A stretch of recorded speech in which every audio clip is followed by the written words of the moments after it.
We actually met online, believe it or not, and just became really good friends straight away, and saw each other sort of for the first 6 months, went surfing and rock climbing. And it was a big deal for him to make this surfboard for me and put his time and effort into something, and took a big risk, and I loved it and said thank you with a kiss. Only 3 months after we got together, I decided that I was going to go on a camper van trip and buy a camper van, and I said to Tracey, do you want to come? And she said, yeah, righto. That was the start of our relationship, and we went for a surf, and about 4 months after that we travelled around Australia in a camper van. And you learn everything about each other.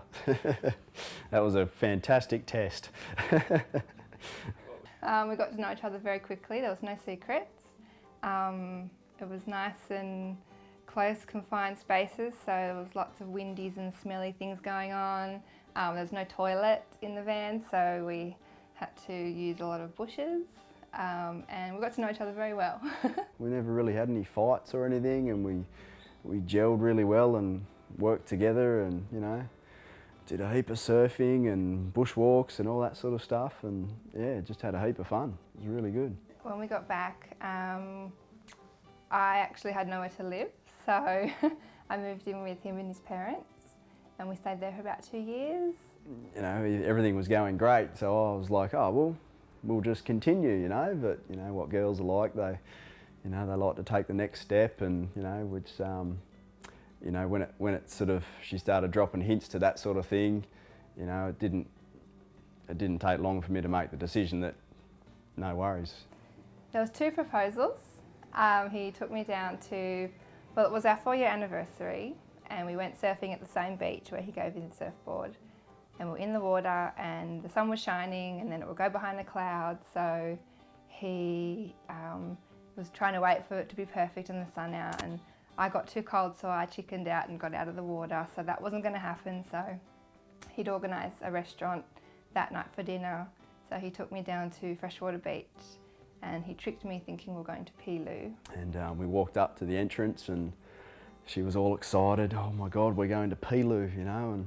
And then I did a little bit of a detour, and we went round the side to the headland, and she said, oh, we're not going to Pelu. And I said, no, I didn't bring you here to go to Pelu. I brought you here to ask you to marry me. And I said, are you serious?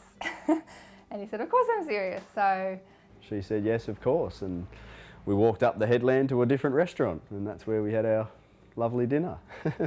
We had dinner, and I wasn't allowed to call anybody for most of the night. We just celebrated, and then he did the second proposal after he made my ring. But I didn't actually have the ring at the time, because I wanted to make sure that I got a ring that she liked. You know, I wanted to have her to have some input to it. So it wasn't until a couple of months later, after I'd bought the ring and got the ring made and chosen the stone and all that sort of stuff, and I took her back one night to the little bit of grass right next to Pelu, and took me to the beach after a swim, and we had a picnic, and he surprised me and got down on one knee and did it all very romantic, and it was very special. A dream. She's gorgeous, for starters. I really loved she's super laid back, you know, low maintenance, just, you know, really down to earth, and not afraid to, you know, get out there and give things a try and all that sort of stuff, you know. He's fun, he's funny, he's caring, kind-hearted. He's a carpenter, he's very handy, and I love that, it's very appealing. He's a spunk. And yeah, he's my best friend. I'm really looking forward to the whole day. It's going to be great. There's nerves, but only about the speech. You know, there's no nerves about getting married or anything. You know, that's a no-brainer as far as I'm concerned.